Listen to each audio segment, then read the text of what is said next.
Keesokan harinya setelah subuh, warga kembali mencari Abah Hamid, namun kembali pulang dengan tangan kosong. Abah Hamid tak ditemukan dan dianggap meninggal dunia. Begitu pikir si Abah Hamid ini. Namun setelah dicermati, tak satu pun tamu undangan di situ yang ia kenali. Wajahnya ini sangat asing semua. Tak lama kemudian, ia menyadari bahwa semua tamu yang datang adalah penduduk Saranjana.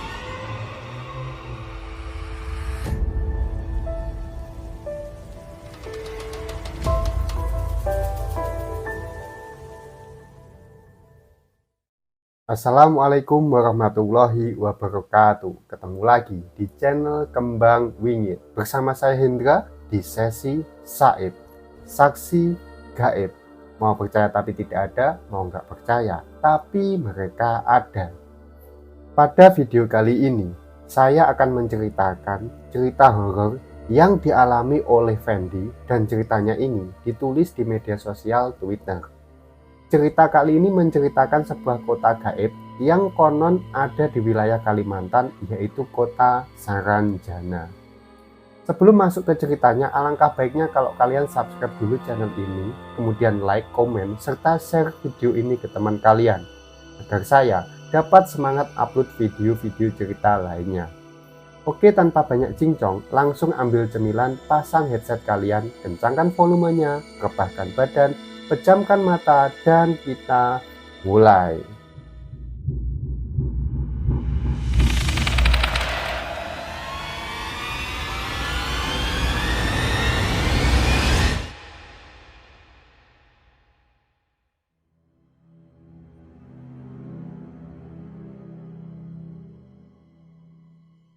Saranjana namanya, pulau yang keberadaannya hingga kini masih dipercayai ada, namun tak kasat mata.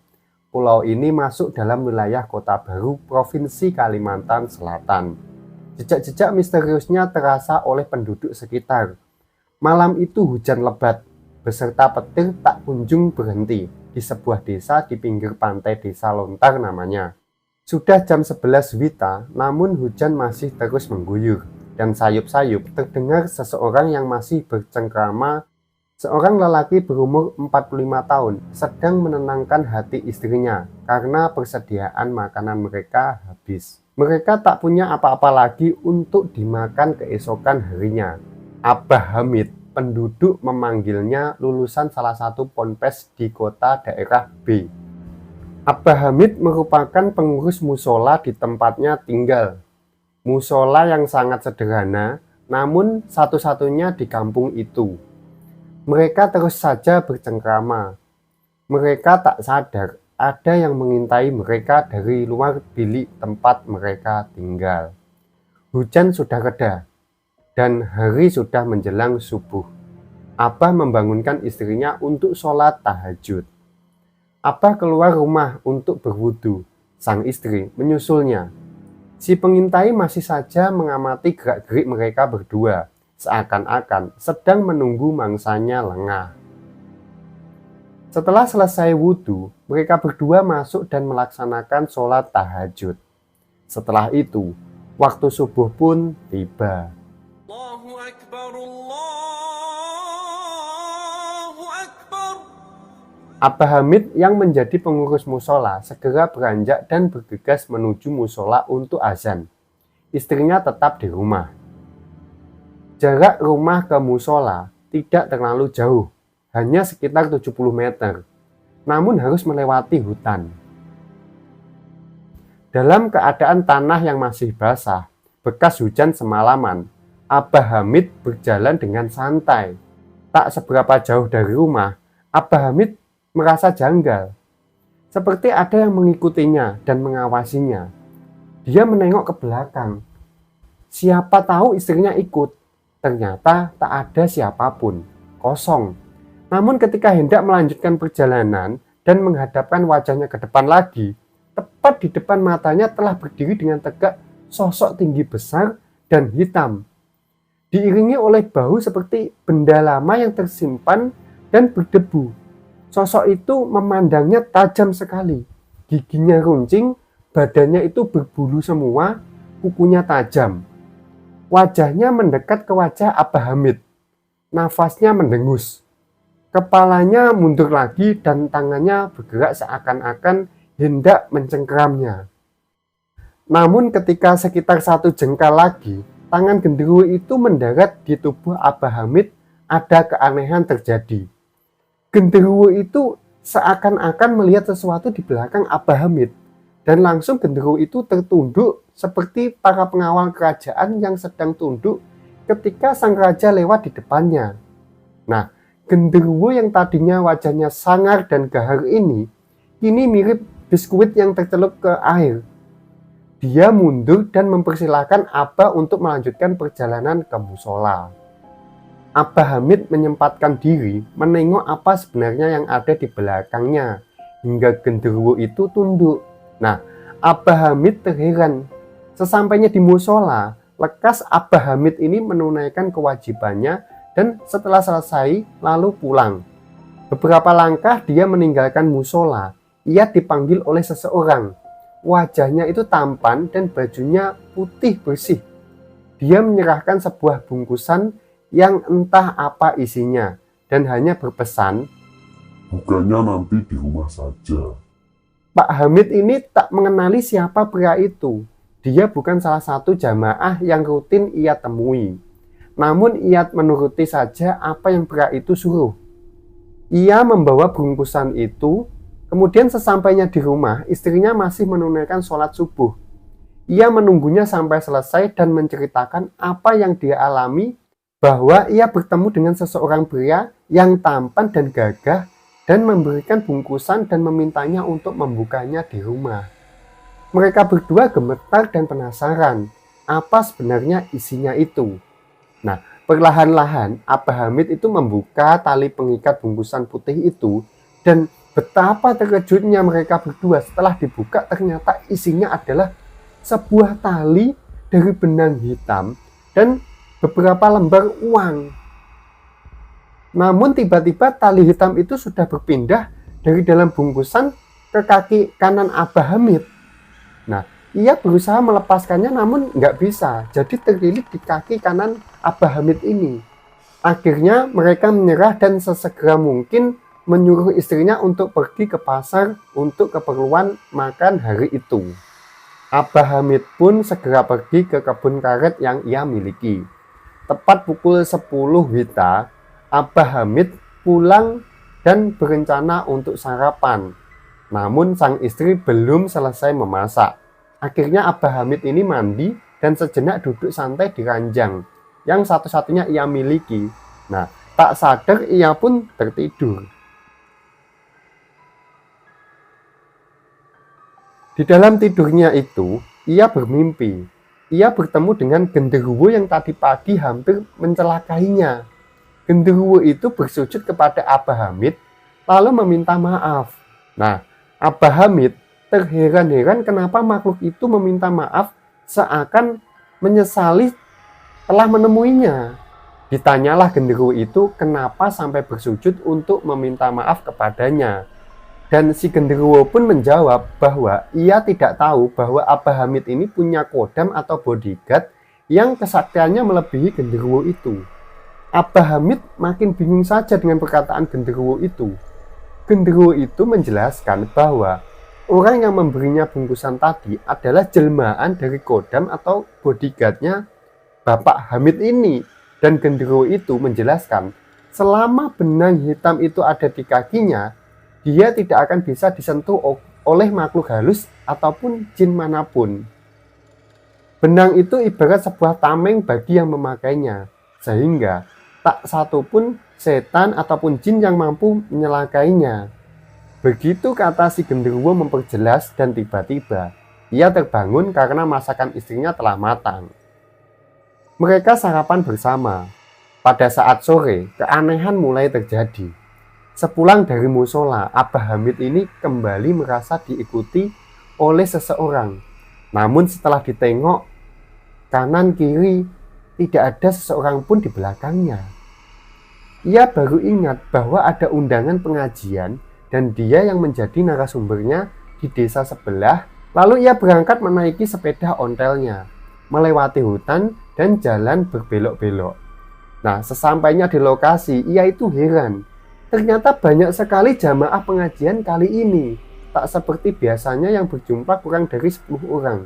Nah, ini bahkan lebih dari 25 orang yang datang dan seakan-akan antusias dengan pakaian kompak serba putih, baik perempuan maupun laki-lakinya itu. Nah, ia pun di dalam hati bergumam, alhamdulillah jamaah makin banyak. Setelah masuk dan menemui tuan rumah, ia memohon izin untuk segera memulai pengajian karena jamaah sudah banyak.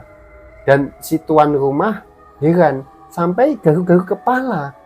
Dalam penglihatannya itu jamaah yang datang baru 3. Nah, namun karena menghormati Abah Hamid, maka tuan rumah itu pun menuruti dan segera memulai pengajian.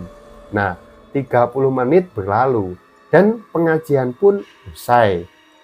Pak Hamid ini bergegas berdiri untuk pamitan kepada tuan rumah, begitupun jamaah yang lain. Pak Hamid masuk ke dalam rumah baru selangkah ia berjalan, tuan rumah sudah datang menghampiri dan mengerti apa maksud dari Pak Hamid ini. Pak Hamid berkata, mau segera pulang, takut nantinya akan hujan. Tapi biar jamaah yang keluar duluan. Sambil menengok ke arah jamaah yang sunyi, nah tertinggal 2 orang yang tersisa. Pak Hamid pun terkejut karena tidak mungkin orang sebanyak itu mampu keluar dari rumah satu pintu dalam jumlah yang sangat amat cepat dan tanpa rebutan sedikit pun. Astagfirullah, berkali-kali Pak Hamid melafalkannya. Setelah itu Pak Hamid tidak jadi pulang, namun menceritakan apa yang ia lihat kepada tuan rumah, dan ternyata tuan rumah pun tidak melihat bahwa banyaknya jamaah tadi ternyata bukan golongan dari manusia, cuma Pak Hamid yang melihatnya. Akhirnya Abah Hamid pun pulang dan kebetulan searah dengan salah satu jamaah, yaitu Fatur namanya. Nah, Fatur ini menuturkan bahwa kakeknya yang seorang paranormal pernah mengalami hal serupa. Dan kejadian itu sudah berulang kali dari kejadian yang dialami kakek Fatur. Nah, diketahui ciri-ciri orang-orang itu tidak mempunyai garis cekungan di antara hidung dan bibir. Jadi di sininya itu rata. Nah, dan kakek Fatur ini mengetahui bahwa orang-orang itu adalah orang sebelah atau orang Saranjana, sambil menunjuk sebuah pulau kecil di pinggir pantai.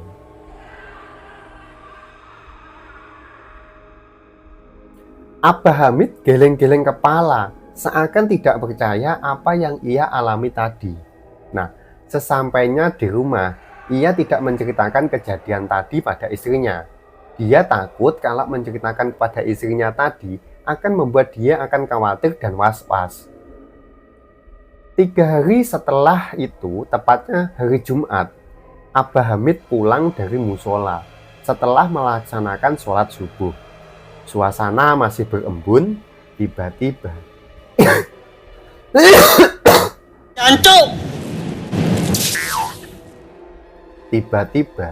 ia dikejutkan dengan bau amis yang tercium. Dia mempercepat langkahnya, namun semakin cepat ia melangkah, maka semakin bau itu menyengat. Seakan-akan baunya itu sangat dekat. Nah, sambil berjalan dalam hati ia berkata, apalagi ini, semoga yang dikatakan genderuwo itu benar tentang benang hitam penangkal setan ini. Rumahnya mulai nampak dari kejauhan, namun dari pohon pisang di ujung jalan itu muncul asap yang awalnya kecil, namun lama-lama itu semakin besar dan semakin berbentuk menyerupai manusia yang dibungkus kain kafan, pocong, lengkap dengan talinya, dan tak salah lagi, poconglah yang muncul di pohon pisang itu. Abah Hamid menundukkan pandangannya namun tetap berjalan. Ketika tepat di depan si pocong, tiba-tiba cahaya putih muncul menyilaukan mata. Nampak samar-samar ada sesosok manusia penunggang kuda putih berbaju kerajaan zaman dulu kala lewat di antara Abah Hamid dan si pocong ini. Setelah itu, keduanya menghilang. Abah Hamid mengelus dada. dan bersyukur tak terjadi apa-apa. Ia bergegas pulang. Abah Hamid tak habis pikir mengapa akhir-akhir ini ia sering sekali diganggu makhluk halus yang menyeramkan itu. Ingin rasanya bercerita kepada istrinya, namun selalu gagal karena ia kasihan. Nah, puncaknya ini, tepat pada malam Jumat Kliwon, Abah Hamid berencana untuk ke musola ini ceritanya. Karena sudah masuk waktu sholat maghrib. Ia bersiap-siap memakai kopiah usangnya dan membawa tasbih. Suasana senja itu sedang gerimis. Ia berjalan melewati pohon pisang itu lagi. Tak tampak keanehan di situ. Nah, tiba-tiba saat berada di tengah perjalanan ke musola, ia terhenti karena ada yang memanggil. Dan tiba-tiba datanglah dari arah belakangnya orang yang beberapa hari lalu memberinya bungkusan berisi uang dan gelang benang hitam itu. Pakaiannya serba putih dan ia berkata, "Abah mau ke musola. Bukannya waktunya masih lama di sini?" Nah, Abah Hamid menjawab, "Iya, sekitar 30 menit lagi." Orang itu berkata lagi, "Di masjid kami tidak ada yang azan. Maukah Abah azan di masjid kami? Nanti akan saya antar lagi ke sini." Belum sempat menjawab, namun orang itu menjulurkan tangannya seakan mau bersalaman, dan seketika itulah Abah Hamid berada di sebuah jembatan yang berada di tengah laut. Di depannya itu terdapat sebuah gerbang yang sangat amat megah dan besar, dan sepertinya terbuat dari emas karena berkilauan. Nah, orang tadi memperkenalkan namanya Mustafa. Ia disuruh oleh rajanya untuk mencari pengurus masjid di kerajaannya. Nah, sambil berjalan melewati jembatan itu, Mustafa menjelaskan gangguan makhluk halus yang dialami oleh Abah ini memang disengaja. Karena itu semacam tes apakah beliau tetap teguh untuk datang ke masjid atau tidak. Begitu kata Mustafa. Sesampainya di depan gerbang, Mustafa mengucapkan salam dan terbukalah gerbang itu. Abah Hamid ini takjub sekali. Terciumlah bau harum yang khas, tak bisa dituliskan dengan kata-kata. Di hadapannya kini nampak sebuah kota besar dengan gedung tinggi-tinggi, rumah dengan pagar tinggi, semuanya dengan arsitektur yang sangat amat megah dan indah sekali. Orang-orang berpakaian muslim lengkap. Abah Hamid lalu bertanya pada Mustafa, "Sebenarnya aku ada di mana?" Dan Mustafa pun menjawab, "Ini kerajaan kami, Saranjana." Lalu Abah Hamid diajak untuk menaiki delman yang kudanya memiliki kulit putih bersih dan tempat duduk yang sangat nyaman di bagian belakangnya. Ia berhenti di depan masjid yang sangat besar dan megah. Kubahnya terbuat dari emas, bagian depan lantainya dari kaca yang terlihatlah ikan-ikan laut yang berada di bawah kakinya. Sangat indah sekali. Ia masuk bersama Mustafa dan dipersilakan untuk azan maghrib. Sementara itu, di desa tempat Abah Hamid ini tinggal, gempar karena sudah tiba waktu sholat maghrib, namun tidak terdengar suara azan oleh Abah Hamid yang biasanya tak pernah absen 5 waktu. Nah, akhirnya jamaah yang lain pun menggantikannya untuk azan. Setelah selesai sholat, salah satu jamaah, Pak Jamil namanya, berinisiatif untuk menjenguk ke rumah Abah Hamid ini. Ia mengira Abah Hamid sedang sakit sehingga tak bisa untuk ke musola. Namun alangkah terkejutnya. Nah, ketika sampai di rumah Abah Hamid, ia cuma bertemu dengan istrinya. Dan istrinya menjelaskan bahwa Abah Hamid ini tadi pergi ke musola setengah jam sebelum waktu maghrib. Semuanya bingung, kemana perginya Abah Hamid ini? Lalu Pak Jamil bergegas mengabari kepada kepala desa bahwa Abah Hamid ini hilang. Istri Abah Hamid menangis sejadi-jadinya, bahkan berulang kali pingsan. Penduduk desa akhirnya bersama-sama mencari Abah Hamid di hutan yang terletak di antara rumah Abah Hamid dan musola, sambil membawa perlengkapan lengkap untuk begadang nyiru atau ritual mencari orang hilang di Kalimantan Selatan. Kentong kayu, kentongan, dan nyiru atau tempat membersihkan beras dalam bahasa Jawa disebut tampah dan juga obor. Mereka berkeliling hutan dan mencari ke seluruh sudut hutan bersama warga yang lain. Jam sudah menunjukkan pukul 10 WITA. Namun Abah Hamid tak juga ditemukan. Warga belum tahu bahwa Abah Hamid telah dibawa oleh penduduk Saranjana. Akhirnya kepala desa dan warga memutuskan untuk menghentikan pencarian karena hujan. Istri Abah Hamid ini dibawa ke rumah kepala desa untuk bermalam di sana karena kondisinya pingsan. Nah, keesokan harinya setelah subuh, warga kembali mencari Abah Hamid, namun kembali pulang dengan tangan kosong. Abah Hamid tak ditemukan dan dianggap meninggal dunia.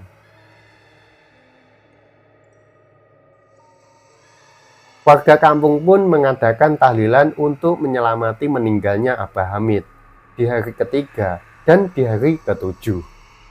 Sementara warga sedang melangsungkan tahlilan di hari ketujuh, Abah Hamid baru saja menyelesaikan azan iqomah dan sholat maghribnya di Saranjana. Lalu ia menagih janji kepada Mustafa bahwa ia akan mengantarnya pulang karena ia sudah lapar dan istrinya pasti menunggu. Dan Mustafa membawa Abah Hamid ini ke sebuah gedung yang sepertinya istana. Di sana ia diajak masuk ke sebuah ruangan dan di dalam ruangan tersebut sudah tersedia berbagai makanan yang amat sangat jarang Abah Hamid makan karena beliau tergolong orang yang kurang mampu. Nah, setelah makan, Abah Hamid ini diantar pulang oleh Mustafa dengan kuda dan keretanya yang indah itu. Berhenti di depan gerbang dan Abah Hamid dipersilahkan berjalan lurus saja tanpa menoleh ke belakang. Setelah mengucapkan salam, Abah Hamid berjalan lurus ke depan. Sayup-sayup terdengar suara orang yang sedang tahlilan. Semakin lama suaranya semakin keras dan tiba-tiba Abah Hamid ini sudah berada di depan teras rumahnya. Seketika warga berhamburan keluar dan memastikan itu adalah benar-benar Abah Hamid. Tahlilan dihentikan dan warga memintanya untuk menceritakan apa yang sebenarnya terjadi. Abah Hamid menceritakan dengan detail apa yang telah dia alami. Ia menceritakan kondisi Saranjana yang mirip seperti kota-kota besar. Jalanannya lebar, banyak mobil mewah, gedung-gedung tinggi, rumah besar dengan pagar yang tinggi-tinggi, bersih, dan semuanya bernuansa Islami. Dan juga ia bercerita hanya sholat maghrib dan ternyata di alam nyata dia sudah menghilang selama seminggu. Ia bercerita bahwa salah satu ciri penduduk Saranjana ialah tidak memiliki cekungan di antara bibir hidung. Jadi di sini itu nggak ada cekungannya. Sang istri pun terharu karena sang suami pulang dengan kondisi sehat. Dan 3 bulan berikutnya, Abah Hamid ini kembali menghilang. Warga pun menebak bahwa ia diajak kembali ke Saranjana. Sang istri tentu saja gelisah karena sudah seminggu suaminya tak kembali. Namun, pucuk dicinta ulam pun tiba. Di bulan kelima, ia pulang dan menceritakan bahwa ia menjadi guru ngaji di sana. Setelah kejadian itu, banyak warga desa di pinggir pantai yang sering mendengar sayup-sayup suara musik dari tengah laut dan bahkan cahaya warna-warni yang muncul seperti cahaya kembang api dari tengah laut. Dan mereka percaya bahwa penduduk Saranjana ini sedang mengadakan pesta kerajaannya. Beberapa bulan setelah itu, salah satu penduduk desa mengadakan acara kawinan. Nah, beberapa hari sebelum hari hanya, semua penduduk gotong royong untuk membantu mempersiapkan pesta pernikahan. Abah Hamid pun juga ikut membantu. Sambil memotong kayu, ia menceritakan bahwa di Saranjana itu, buah-buahannya itu 3 kali lipat lebih besar daripada yang terdapat di alam nyata. Ia menceritakan bahwa ia memakan anggur merah menggunakan pisau dan harus dipotong menjadi 3 bagian, baru bisa untuk dimakan. Nah, hari H pun tiba. Semua penduduk diundang untuk menghadiri pesta pernikahan. Jumlah penduduk di desa itu tak banyak, sehingga tuan rumah mereka sanggup untuk mengundang seluruh penduduk desa. Acara pun dimulai sekitar jam 8 WITA. Abah Hamid datang sekitar jam 10. Namun ia terkejut karena banyaknya tamu yang datang. Sampai-sampai ia harus mengantri untuk mengambil makanan yang disediakan. Namun ia belum sadar apa yang sebenarnya terjadi. Setelah sampai pada tempat makan, ia tak sengaja menjatuhkan sendok orang yang lewat di sampingnya. Nah, mereka saling pandang dan Abah Hamid ini bergumam dalam hati. Siapa ini? Apakah penduduk kampung juga? Mungkin saudaranya si tuan rumah. Begitu pikir si Abah Hamid ini. Namun setelah dicermati, tak satu pun tamu undangan di situ yang ia kenali. Wajahnya ini sangat asing semua. Tak lama kemudian, ia menyadari bahwa semua tamu yang datang adalah penduduk Saranjana.